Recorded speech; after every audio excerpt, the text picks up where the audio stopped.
right, so welcome to another fantastic Faena Rose event. Tonight, this night is 2 years in the making. And why do I say that? Because it was April 19th of 2023 when I flew unannounced to Earle, Arkansas. For those of you who need a little geography lesson, that's about an hour outside of Memphis, Tennessee. When I showed up at his office unexpectedly at City Hall of Earle, Arkansas, trying to get a meeting with him. Unfortunately, he wasn't in town. He was at the African American Association. I messed it up. Yep, African American Mayors Association. African American Mayors Association conference in Washington, D.C., was it? Yes. And so I flew all the way to Memphis, then drove to Earle, Arkansas, and he wasn't there. Not his fault, my fault. Nevertheless, his team was amazing. They called him up, FaceTimed him. He actually walked out of the conference to FaceTime with me. And then fast forward, here we are in Miami. We brought him here to do a Faena Rose conversation. The youngest African-American mayor ever elected in the US. Mayor Jaylen Smith. Mayor, thank you so much for blessing us with your presence, coming all the way here. What are we going to talk about today? Well, first I would like to thank you for the opportunity of bringing me here to Miami, my first time here. It's just a blessing. And so we're looking forward to our conversation about, number one, my childhood and different other things of that such. Childhood, his inspiration for, I don't know what you were doing at 18, but I certainly wasn't running for public office. He got elected, and here we are today, talk all about it. So, as we like to say, you may not know this yet, but strap in, get ready for another fantastic Faena Rose conversation with the one and only, you're not 18 anymore, Mayor Jaylen Smith, pardon me. Another one. Thank you. Thanks, buddy.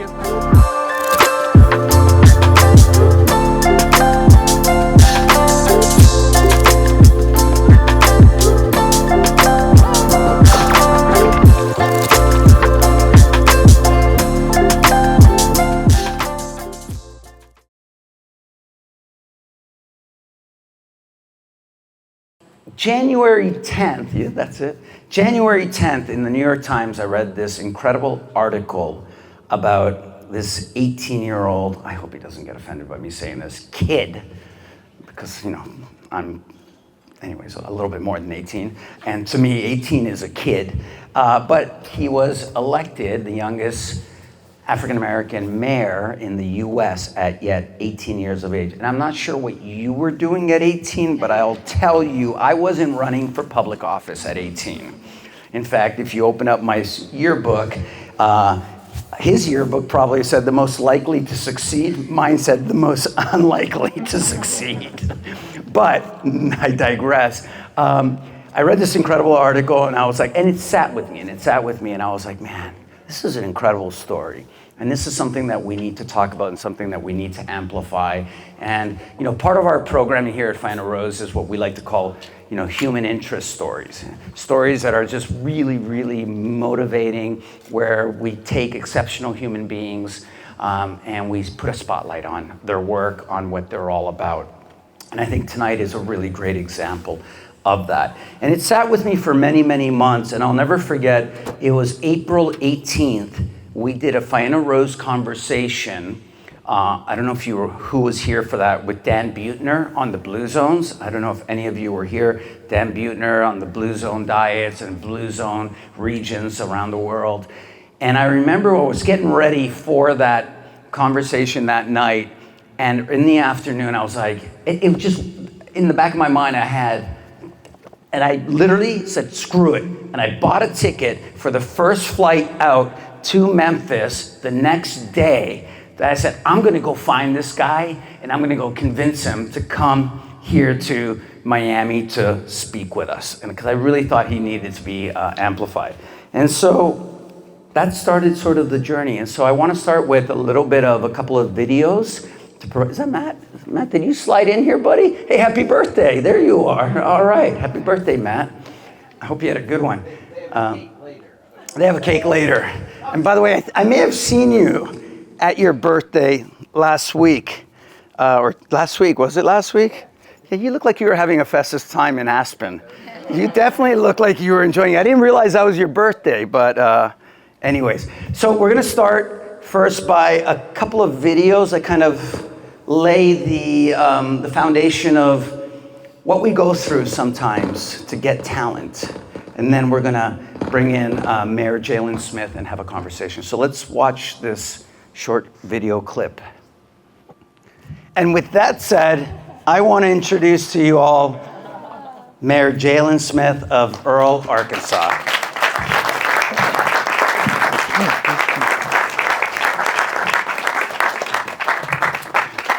Mayor. Thank you. Sorry, I thought I'd provide a little bit of context of, as they say, good things come to those who wait. True, Right? true. Mayor, wow, it's like, Mayor. How long did it take you to get used to people calling you Mayor?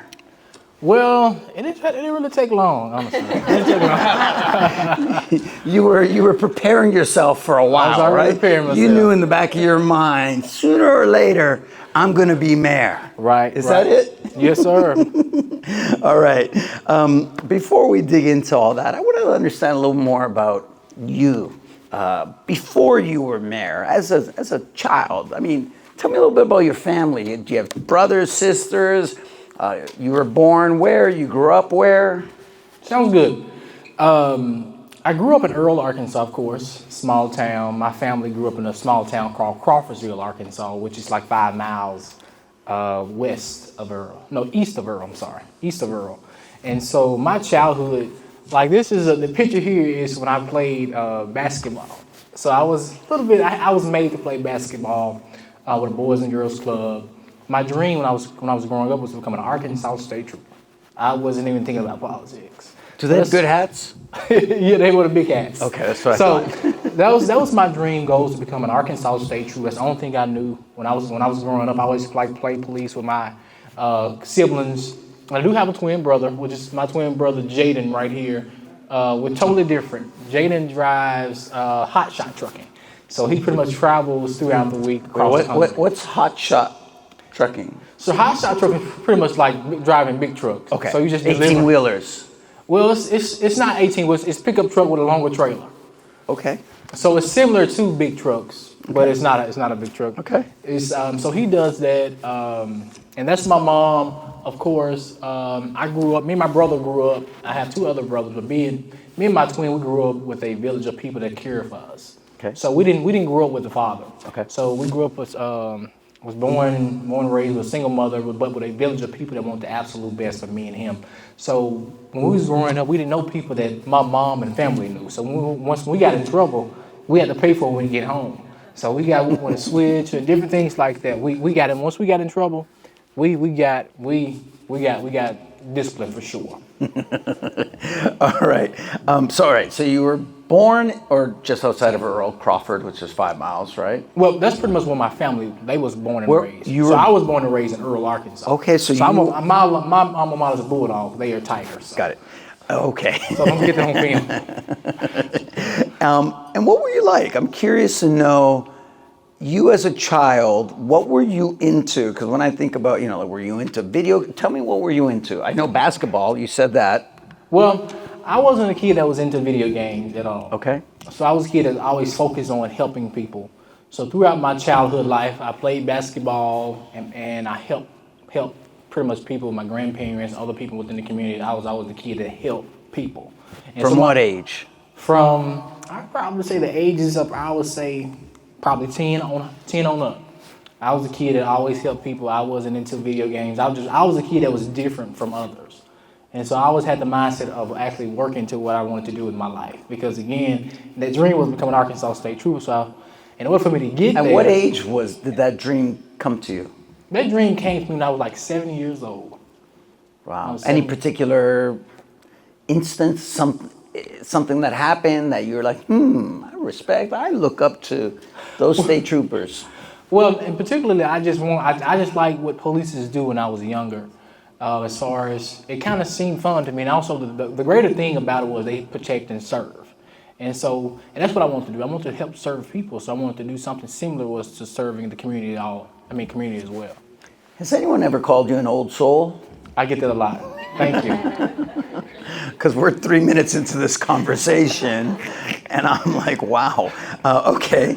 So with that said, who were some, aside from the local state troopers and whatnot, who were some of your role models growing up? Who did you look up to? That's a great question. But pretty much I looked up to my family, as far as my aunties, my uncles. I was a mechanic as well. I worked on cars, still do, with my uncle all the time as well. So I was doing that as well. But I pretty much looked up to my uncles and my aunts. And then when I got advanced, I started looking up to more people. Okay. So then you are, was there a particular age where you realized you were different than your peers as a young child? Well, I learned that early on. And the reason I learned that early on because I was a kid that had a learning disability. So I knew I was different from others. What was that disability, man? So it was a specific learning disability, so I wouldn't learn as quicker as other kids. But I would get there. So Okay. I have to remind myself of this when I was born and when others were born as a baby. When you're born and you start walking, you're just not gonna get up and start walking this perfectly. Mm-hmm. But you're gonna get up and you're gonna continue to try until you get it. And so that's how I thought about it. Okay, love that. And then you reached high school, and at high school, you continued. I assume that as you got older, you realized your differences from your peers were only magnified. I read somewhere that you were going to public works meetings in high school, which is not something I did as a kid. I mean, as a teenager. Is that correct? Would you? Yeah, that is actually true. When I got to the 7th grade, again, my dream was to become an Arkansas State Trooper. And so I had some colleagues approach me to ask me to join an organization called Student Council. Yep. And so I went home, I looked at myself in the mirror, and I asked myself, do I believe within myself? Because I didn't want to make a commitment. I didn't want to make a commitment to an organization that I didn't believe in myself and others wouldn't either. And so when I looked at myself in that mirror, the next day I went and I joined that organization. And so from there, it was called Student Council. I didn't like the terminology of Student Council. So I proposed a policy to my colleagues and said, I want to be called the student government. I said, that sounds more official. People will take us more seriously. So when I proposed the policy, it got approved, it got passed, and we started calling ourselves the student government. So the 7th and 8th grade, it was called the Student Council. The 9th grade was we started getting more effective and more involved within the school. And so my 9th grade year, I was the secretary of the Student Council. And so I started wearing suits to school. So from my 9th grade to senior year in high school, I started wearing suits every day. That's 5 days a week. So I have a lot of suits at home. Were you? But how did that go over? So the question came about when I got in student government, my entire life started to change about what I wanted to do. 9th grade. 9th grade. 9th grade. And so I decided that I want to continue to still be the state trooper. I said yes, but I also want to be in public service as well. And so in order for me to already. Well, I guess I knew state that trooper. Yeah. And so in order for me to get myself into public service, I have to dress like I want to be in public service. And so public service, you're just not going to dress with jeans and different things like that. You're going to dress professional, casual, or with a suit and tie on. And so I had that mindset until I graduated high school because I never knew who would walk into school. But when they did walk into school, they said, "Is he a teacher?" I said, "I wish I was, but I'm not." And so I knew that people would recognize me as far as when I was in high school. So I continued to use that motto. And from my 9th grade years, which I had people bully me, different things like that, and I told them, "Hey, one day you will need me, and I won't need you." And so that actually came true. That came true. So from my 9th grade years, I was an advocate for students with disabilities because I felt that people would leave them behind and forget about them. And so my colleagues advocated for other things and different things, but I was like, I'm going to advocate for this. And so I challenged the state of Arkansas from my 9th grade year since I was senior in high school. And so the state got tired of me and the state offered me a full ride scholarship to any college in the state of Arkansas that I wanted to go to. And I refused it because I felt like that's just something to pacify, but that's not going to really fix the problem as far as we're talking about the future. Yeah.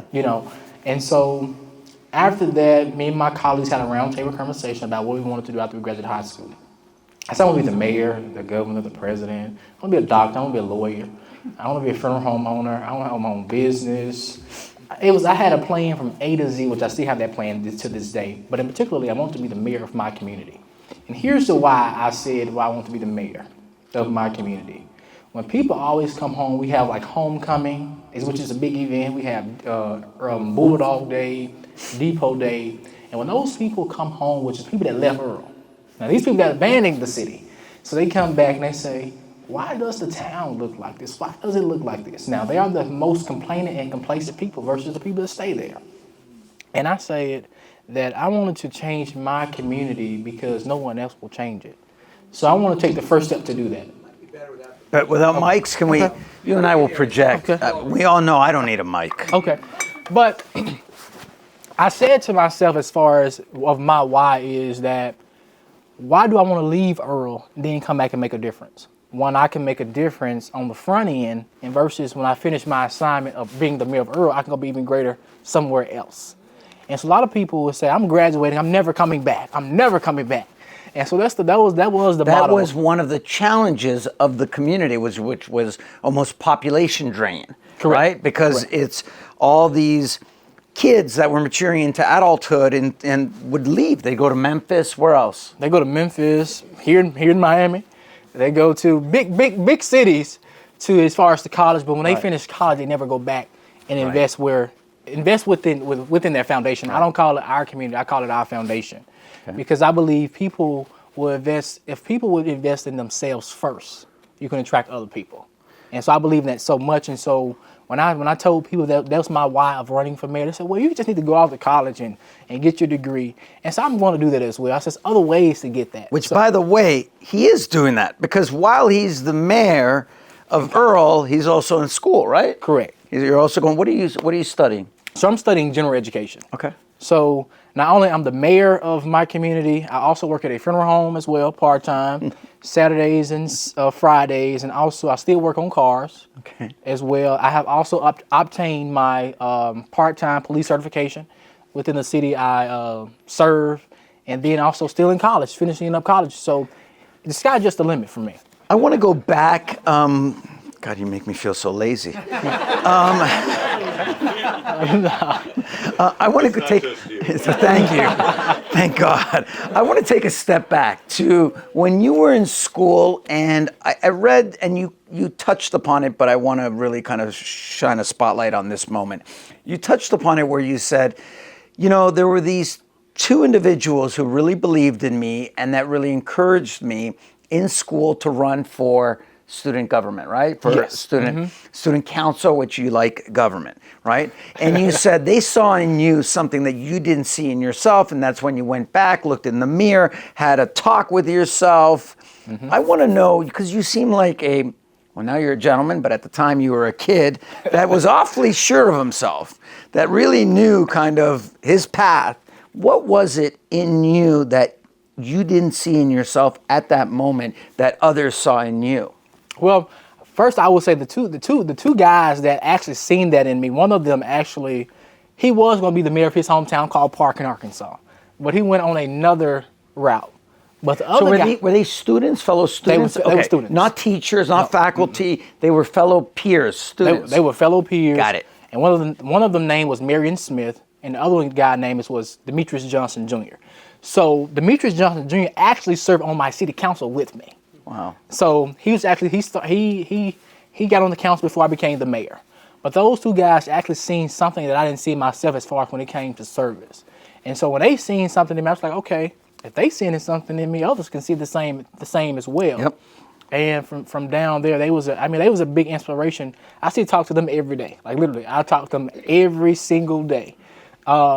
Which is we separate personal from business. Sure. And a lot of people can't do that, but with these two young guys, we can do that because we may clown in council meeting, but we still act as we. How often do you agree on stuff? We disagree all the time. Oh, so what was the other path? You had touched upon it, where one took a different path. So the other one took a path and joined an organization called Rural Allowance, and so it pretty much focused on rural communities, which is Earle is in the area of rural and low poverty. And so he spent more focus on how can we get communities in Arkansas out of poverty and out of the rural spaces. Yep. And so I told him though the bigger cities was once rural as well. So the biggest problem is it takes people with vision to move out of poverty. Sure. And out of rural community, out of the spaces of rural. You know, you can have all of these governmental resources and federal resources, but if it don't start with the people within and say, hey, I want to move out of poverty, you always be there. So you spent in ninth grade, I grew up in Canada, we say grade 9, right? You went into student body, right? Right. You went into student council, student government, and you were there throughout the tenure of your schooling, is that correct? Correct. And at what point, what was the pivotal moment where you said, I can transition student government to elected official of my community, of my foundation, was it? Yeah, same thing. Yeah. Okay. So the transition was when I started going to city council meetings, quorum court meetings, state legislative meetings, for meeting with the governor, Water commission meetings. any meeting that was open to the public. They saw me. They seen my face because I went to see. You must have stood out because how many 16-year-olds are there? Right, and who wears suit and tie. And wears suit and tie. And probably a little attaché, right? Right. But when I went to those meetings, actually was mandatory for us to go to. Okay. So we had to go to those meetings to really come back and what to. But mandatory in what way? What do you mean? For you, just in your own? It was actually mandatory for our. It was a policy that I implemented for everybody in the organization to attend at least their quorum court meetings, city council meeting, For water student commission. government? For student government. You implemented a policy where if you're in student government, you need to take it beyond the school into the community. Correct. And being in student government and also in government is actually the same thing. The only thing, the difference comes in when you're dealing with a lot of money. And so in student A little bigger community. Yeah, a little bigger community, a lot of funds. You're actually doing the exact same thing. You're writing policy. You're writing legislations. You're making different decisions. So it's different. It's the same thing, but you just don't oversee department heads, which I oversee that now. But you don't oversee things like that. But we did oversee as far as like athletics, student activities. So we oversaw everything. So the school can do nothing without the student government being a part of it. Just like the city can't do anything without the. I see the parallels. Okay, so then you were talking about that inspiration, that pivotal moment where you decided, all right, I'm going to transition from student government to city government. Correct. And what was that? And so the transition for me, it wasn't difficult. The only difficult I had when I was running for the office, and when I say I want to be the mayor of Earle, Arkansas, I was 17. So I was still in high school. And so I was 17. My birthday was in January. I turned 18. And when I turned 18, I went and got registered to vote and all those different things. But anyway, to the point, when I ran for office, the challenge was people was telling me that I was too young, that I didn't know anything, and I just finished high school. And I didn't have a degree. And so the conversation went back to was when you started at a young age, what did you have to get in where you're trying to get to? So everybody has to get someone an opportunity to do something great, you know. So which I knew that people are going to talk about you whether you're doing good or bad. But the negative side of it is really sharpening you to the greater purpose, which the greater purpose was being in the mayor's office. And so they didn't know that. And so when I got into the mayor's office, and when I had people, they complain different things, talking negative, but it's just really sharpening you to continue to build and to continue to really push forward. You know, one of my favorite quotes of yours is the following. As a young person, it's time to get to the table and to get a seat at the table because a lot of people don't like what they cannot control. That's true. Right? And you decided to take control of your destiny and to help write the destiny of your town. Correct. And so I actually like that quote as well because it sparked me because a lot of people say, and pretty much in Earle, we're a community of 2,000 population. A lot of people say it's not a lot of opportunity in Earle. And actually, in reality, it is a lot of opportunity. Sure. It's just defining what I want to do with my life. You know, a lot of people move other places to figure out life. I didn't have to do that because I knew what I wanted to do. If I wanted to be police officer. We have a police department that you have give opportunities. And as far as for me as being the mayor, I actually just had a recent council meeting, and this came up in council meeting. Hold on, can I stop you right there? Because this quote, another quote of yours that I really love, that really got to me when I read this, is you said, "Why should I have to go somewhere else to be great when I can be great right here in Earle, Arkansas?" That's so kind true. of what you're saying, That is true. right? And I still stand on that to this day, because I believe in that. If I be great at home, I can give a testimony to others that's trying to give back. Sure. And so since I've been in office, I've actually had a greater turnout with people that left for us actually attempting to come back. And a lot of those people have came back and started teaching in the school system. They have jobs in my office. They have jobs in other different things and the other different businesses within the community, because we wanted to change. I wanted to change that trajectory, because again, if I don't give back to home first, who else will? And then when you decide to go back, it may be a ghost town. And so that's what I really stand on. How rewarding is that? Amazing. Wherein you are 28 months into your term. It's a 4-year term, correct? 4-year term. 28 months into it, because I think you were sworn in January 1st, 2023. Correct. And in such a short amount of time, you're already starting to see the fruits of your labor, right? Correct. The fact that, I mean, and that's a big metrics. That's a big testimony of having people come back and want to reinvest in the foundation, right, of the community. That is, I applaud that. That is fantastic.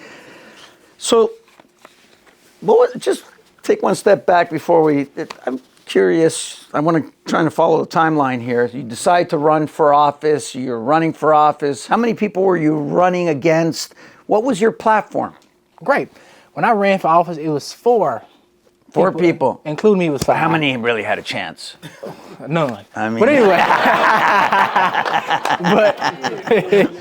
but it was including me. It was 5 individuals that's running for mayor. I announced my campaign within a year in advance. Everybody else had announced theirs and all. Not surprised. So when I announced that campaign, I ran on number 1, public safety, economic development, infrastructure, education, also supporting small businesses. But the thing about it is, everybody run the campaign. As in politics, everybody run that campaign. But what about public safety that I want to change? What about economic development that I want to change? And it's the same for the other principles. And so in the particular, when I went to talk to my residents, some of them I didn't do the talking. I allowed them to do the talking, because I said I'm not the miracle worker, but I can tell you what I want to work towards. And so the people of my community wanted a grocery store. And so when I got elected to the office in 2023. I had a grocery store within that year in the city. And in 2023. Is that Mr. Young's? No. No. That's not Mr. Young's. No, so Mr. Young's been there for 70 years before I was thought of. Okay. But Dollar General, it's not all that long ago. So Dollar General was pretty much in rural communities. Dollar General had a store within the community, and I made a call to Dollar General, and I said, hey, I see you all doing what those call a Dollar General market. So Dollar General market is your grocery store. Sure.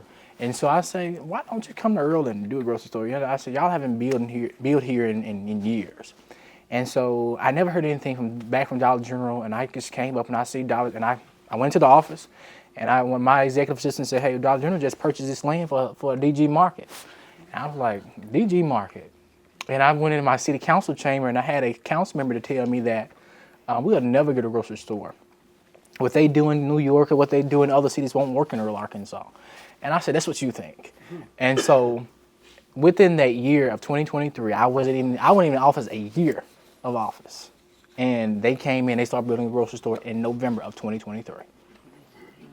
And so... Are you going to chalk that up as one of your great accomplishments of year one? So year one, I would say that was my first accomplishment out of anything, because pretty significant. People said we wanted a grocery store. And so how I put Earle is when I have different conversations about Earle. So Earle is a community, we're just 30 minutes really away from Memphis. It was a little longer than that when I was in the car. So he probably took one through traffic and all the different things, but the total minutes from Memphis to Earle is like really 38 minutes. Not 38, but 30 minutes and no later than 45 minutes. And so Earle is like in the center of, you got Memphis, you have West Memphis, you have Marion, and we're in the center of the two major interstates, I-40 and I-55. And so Earle has a busiest highway. and it's called Highway 64, which they're expanding that next year to a 5-lane highway. So we get much traffic. Is I-40 and I-55 that comes through a little small town of Earle, Arkansas. And so I say, well, why don't Earl have a Sonic? Why don't Earl have a McDonald's? Why Earl don't have this? I said, you have all this traffic that comes through this community, and we have nothing. Right. And so the former mayor and the former people that was in the office, they've been there 40 years. 40 years in the office. Did they run for re-election? No, sir. Okay. They saw you coming. They're like, we're out. So they were there 40 years, and when I went and talked to the mayor, the former mayor, and I said, I'm thinking about running for office. He said, I don't want to talk about it. I don't want to. So, and when I expanded talking to different mayors around the country, like the mayor, my great friend here, which is my mentor, Mayor Desume, and I talked to about how to be a mayor. Yep. Because if you're trying to run for office, you need to know what's going on. Every day is a different experience, so you would never have the same experience as being the mayor. What are the pros and what are the cons? Mm-hmm. And the pros to being the mayor, number one, you can make all of the executive decisions of being the mayor. And the con is that when you're working with a council, which I can speak for my community, that I'm working with a council that can't accept change with a young guy. Right. So bringing a grocery store in was an intimidation that they didn't bring in over 40 years. Right. And so my motto. Can we talk about the structure of? So you're the mayor, and then how many council members or council persons or people are there? Right. So I'm the mayor. I have a council of 8 people. Okay. Which is too small, but to have 8. But anyway, I have 8 council members. Right. That I work with. That doesn't want the change. Well, some do, but most of them do not. Sure. And so when I first took office, and I said, hey, I'm gonna do all of this, I had all these ideas coming through the council. So I was moving with speed, and I am still moving with speed because we took too long, 40 years. So we have to get with the 25th century. We have to get caught up. And so when I came into office, I came in with a humble heart, with the pedal to the metal. How hard was it to earn their respect and trust? And I can just imagine so many roadblocks almost, right? Well, that's still going on as I can speak right now. But I'm sure it's.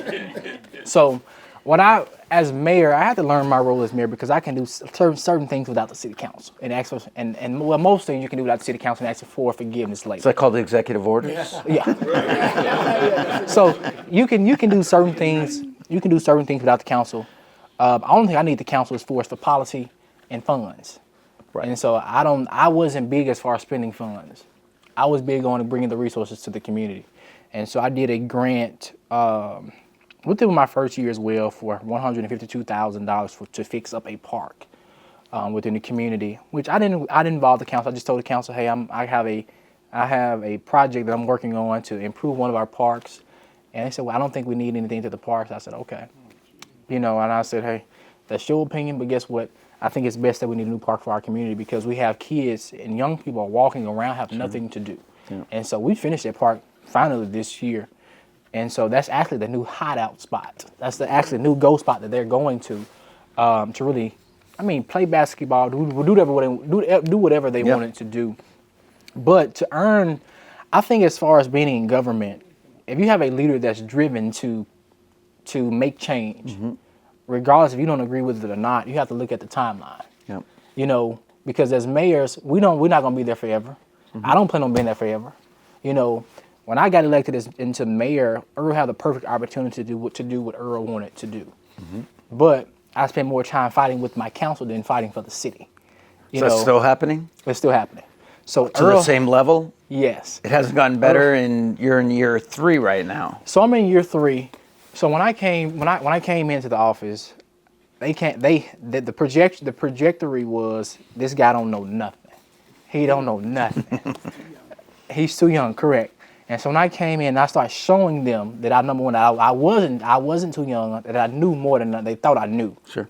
They got more intimidated because I wasn't there to talk about what did I know. Right. I was here to do a job to make a difference, to show these people that it's worth living in the city of a population of 2,000. Little history of Earle. Earle was the first largest city back in 1905 on March 25th when it was established. Marion, West Memphis wasn't even thought of yet. Earle was the first largest city in the county of Creighton County, Arkansas. And so why can't we go back to building how we was in the beginning? Reclaim its glory. Correct. Right. And so I believe in reclaiming what was already ours in the beginning, because we have a lot of talent in Earle. Earle is a singing community. A lot of talent there, a lot of athletics, but to the point of dealing with people that had a leader that didn't have vision. And so I can understand the pushback. And so I don't know if you have this quote in here as well. I have it. Hold on. Okay. One of your quotes is, you said, Martin Luther King Jr. said he once said, the ultimate measure of a man is not where he stands in the time of comfort and convenience, but where he stands in times of controversy. Correct. You said that and that's as well. Most certainly. And so that's what I'm dealing with right now is controversy, because if I didn't deal with controversy and my counsel gave me the ultimate I agree all the time. Right. And when I hit a stumbling block, I wouldn't know how to navigate around. And so I love that quote, because it talks about, if I don't go through challenges and difficult, how can I tell the next person or the next young person that you won't have challenges and obstacles in your life? And I believe that we're only having challenges and obstacles in our lives because it's really preparing us for the greater day that we're going to be blessed to see. I want to get to member questions, and so I want to kind of wrap up in a couple of different things. And by the way, I could talk to you all night, man. I can too, because this is what I love to do. I honestly can talk to you all night long. You're 21 now. We could have, or you don't drink, but we could have a beer together.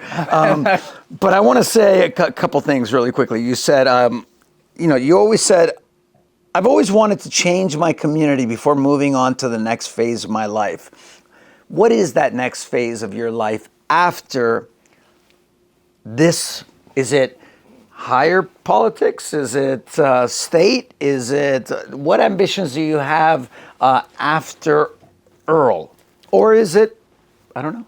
Well, it'll still be representing Earle, so I'll still be in the representation of Earle. But what's next for me? My plan. These are my plans. I don't know but I put the plan out.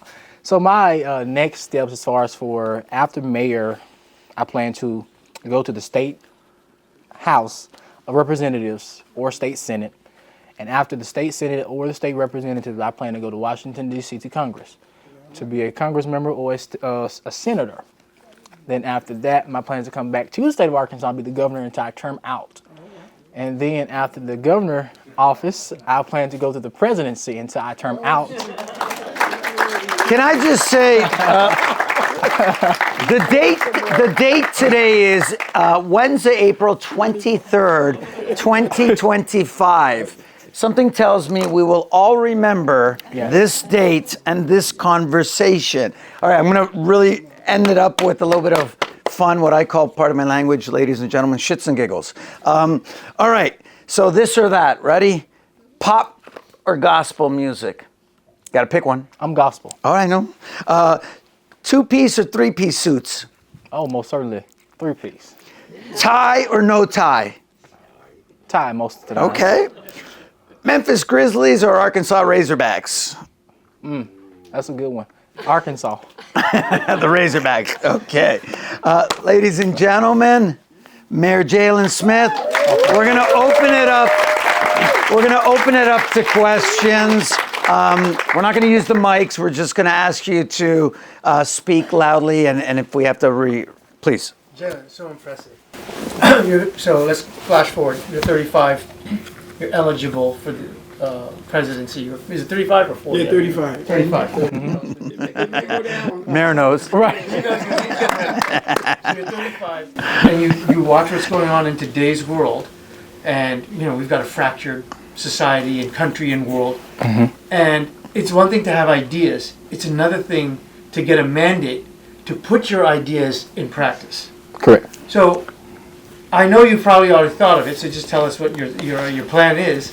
But how are you going to achieve the mandate around your idea. So how are you going to achieve it, and what are those couple of 3 ideas that are going to take you to get your oath of office in January? Whatever year. So I'm more of an action person. I believe in action, and also I believe in words as well, but I believe also more in action, because I can say what I want to do all day, but if I'm not walking that walk, I'm just talking. And so as far as number one, what I want to do, as far as whenever that day ever comes, is number one, bringing our economy together as far as with people, because at the end of the day, we have to bring the people together. I believe in people involvement. Also I believe in also working with number one, your Congress people, your House and your Senate people, but the main purpose is working with the people, because at the end of the day, it all starts with the people. The buck starts with them, because at the end of the day, we can make all these decisions, but what effects is going to affect them. Excellent. Please, and I love the way you projected, so please project, Stephen. I know you will. Mr. Mayor, thank you very much. Maybe a difficult question, maybe not. Your relations with the council, you said, are difficult because initially they thought you didn't know Correct. much, proved that you knew more than they thought. I don't know, perhaps you even knew more than some of them. To what extent did age play a role in their conflict with you, or their disregard for you, or their disrespect for you, perhaps is the best word? And to what extent does race play an issue in Earle? Maybe not at all, or maybe it does. I don't know the answer. Well, I'll start with the back of the question. So I don't pretty much have deal with race in the city of Earle. The conflict to the first part of that question is, yes, age played a major part of that. Because of course your guy's 18, he's coming in, and I'm older than him, so why think So the age played a big role in that, but the reminder is that they all have grandkids and they all have children, and so they always say, I want to push my grandchildren and my children to their purpose, but once they get to the purpose, why am I pushing them back from that? And so they still can answer that question today. Do they equate age with ignorance? Most certainly. Yeah. That's what I was really asking. Yeah. I mean, let's face it. Mayor Smith is a special human. I mean, chances are most people his age probably wouldn't have come into that situation as well equipped as Mayor Smith. I think you're a little bit of an outlier, right? just really. I mean, I just look at myself, right? I just look at myself. But next question, Cameron.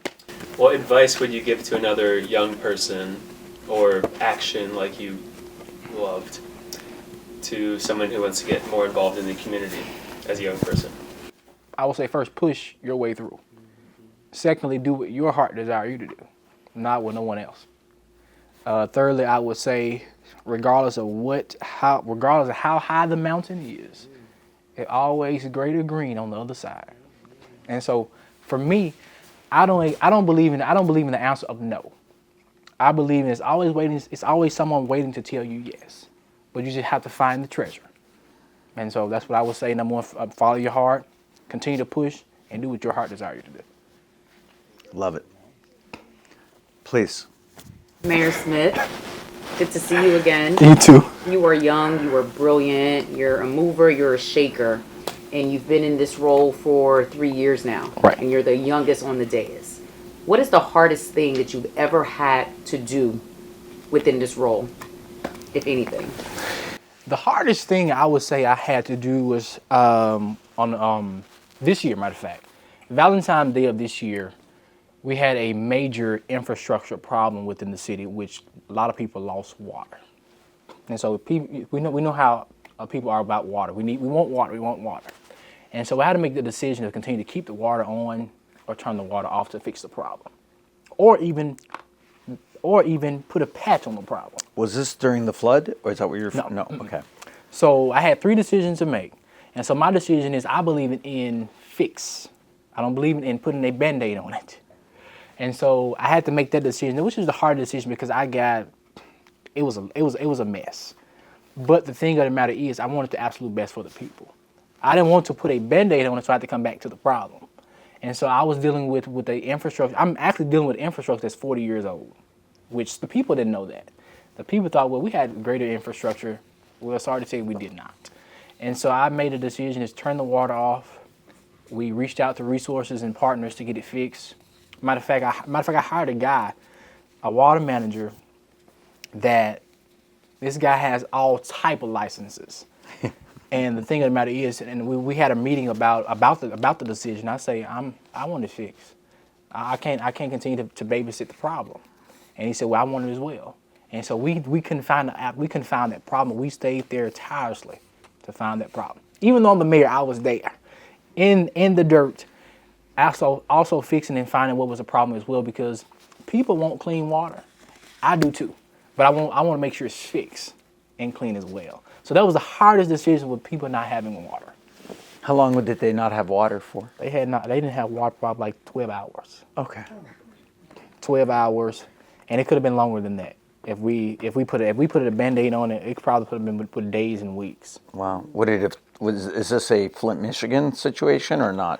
This same problem happened in Oklahoma. I can't remember the city in Oklahoma. Mm-hmm. That exact same problem we did, and they didn't have water for probably weeks. Wow. And so we could have been in that same situation. So the greater thing is that we found the problem, we fixed it, and that was the really end result. 12 hours is not bad. Mm-hmm. All things considered. Next question. Go ahead. So my name's Caroline. I've been a member for about 4 years now. I want to first start off by saying thank you so much for coming. Honestly, what you've done is amazing. Thank you. Going to Pablo. So he posts all the time on Instagram, and I remember following you on this whole entire story, and I was like, well, I guess you didn't get an appointment, so it's not going to happen. And you didn't show the last clip, which was where you actually had a FaceTime with him, which is... Well, we showed, no, we did. We showed you, you missed it. I don't remember that one. So I thought you failed. Oh, no. No, and then there's one more video that I posted of myself after I FaceTime with you. I thought we were going to show that. It's in there? Did I miss it? Where I posted of myself on the street, happy as can be after you and I FaceTime. Right. I was outside of City Hall and I was like fanboying. I was kind of like, and the Americana flag was behind me. It was like small town Americana. And you and I had a nice little conversation. And I was like, this is as good as second best as it gets. And I was so happy. But anyways. So I don't remember that part. Okay. But I'm obviously so grateful that you're here. I think Thank you. It's amazing that you're so young, because a lot of times, like with us, it comes to, like imposter syndrome. Like you've done an amazing job, and obviously people in your community respect you. How did you feel about that, like so early on? Like you went from literally in high school, now you're like the mayor. Well, when the transition happened, it was like a bum rush transition, because I was doing a lot of traveling. He was on the Jennifer Hudson show. He was meeting. I was everywhere, like literally. I was everywhere, and also at the same time, I had to also run my community as well. But at the same time, I thought about the trips I took, the opportunities that I can bring to the city, and I took advantage of taking those opportunities, having those conversations, and being on panels, like even being a part of the African American Mayor Association with me and my brother Mayor here. We've done a whole lot of stuff. As far as I don't consider him brother, he kind of like a father figure to me as well, and also a mentor for me. Because when I have little hardships, I call him, kind of get on his nerve, and I know he have his own city to run. And like once we travel and we meet up, we always we talk about different things. What is he like? Get his advice, stuff like that. But really, back to that point is that when I transitioned, it was like a lot. And I tell you, it was a lot because I wasn't, because I'm young, I wasn't used to that. But I did say, hey, I just thought I was going to be I just thought I was going to be a mayor, and that was it. That's really what I thought. I promise I thought that. And so, and my thought was wrong. Because when I got elected December 6th of 2022, the next day, I spent the next day on news interviews all day long. Yeah. All day. And like my family asked me, why didn't you go celebrate? I said, I ain't ready to celebrate. I'm ready to get to work. And so that was and it still is today. But it was a lot to take on. Like it was overwhelming, it was frustrating, but guess what? It was all worth it. But can I build on, I think you asked a really good question. Did you ever have imposter syndrome? Ever? Because that would be perfectly normal, I would think, right? I mean, 99.999% of us in your situation get elected mayor of our town, and you find yourself and you're like, how the hell am I here? Who makes me, how am I worthy of this? How did you not have imposter syndrome? I did have that. Okay, thank you. He's human. He's human. Okay. I did have that. So was there a part of you that was like, oh, like maybe I could be mayor, but first I have to do this? So like in my world, I'm like, well, first, like I've tried to break into the finance world, for example, and I'm competing with people that, got degrees from amazing schools and like these MBAs and everything. So I'm like, great. So I keep getting that hesitation from everybody interviewing me. So I'm like, okay, well, I guess I need to go get an MBA. But you're like, let me just become the mayor. Well, No, he did public works meetings. Everybody was running against me had a lot of more experience than me, of course. I'm this type. This is what I truly believe. I can have all the degrees in the world, but if the job isn't meant for me, I will never get it. And so I believe that the job that I was going for was meant for me to be in, regardless if I had a doctorate degree or whatever degree what I did have, because I believe that this day and time we're living in is really not about what you know, it's about who you know. And so in the time I was in, it's really about who I know. And so the community won't change. So pretty much everybody in the community, I always help all the time. So they just went back and say, hey, this guy helped me all the time and this and this and that. And I told my community, hey, I'll get my education alongside of what I'm trying to achieve. And which they did bring that up. Well, only thing you got is a high school diploma. And I was like, you can have all the education it is. Like once you get in that position, you feel like I already been to school. Like literally, because you're learning real life thing. You learn about laws. You learn about all of this stuff that you do. Like beyond. Like I'm not a good numbers guy, but I'm sitting here learning about all these numbers, these big budgets, and all of this stuff. And I feel like I've been in college like 3 years already. But it's worth it because I also believe in getting education because I want people to know where I worked for what I got. It wasn't given to me, and so I believe that. Well, you've kind of had along the way real life on the job training. Yes. Right? Boot camp. Boot camp. With that said, I want to put a bow on this and kind of wrap it up. We have a special guest to make a special presentation. Why don't you stand up and introduce yourself and say a little bit about... I had a chance to meet the mayor a little earlier. Very impressive young man. Makes me feel a little old. No. Say young man, but I think back to when I was 18, I was kind of probably thinking about what video game was coming out next week. And it's so impressive to see somebody so focused and driven. So I'm with the county mayor's office, Mayor Daniela Levine Cava. She wanted to be here, but had a prior commitment. She did want to send this distinguished visitor certificate to you. Thank you. Hey, that's awesome. And she wanted to say next time you're in town to let us know, and we'll most certainly. I'll be back in June. Meet with you. Yeah. So we're gonna get that together, and this is nice. Thank you so much for being here. Thank you, sir. Thank you so much. Thank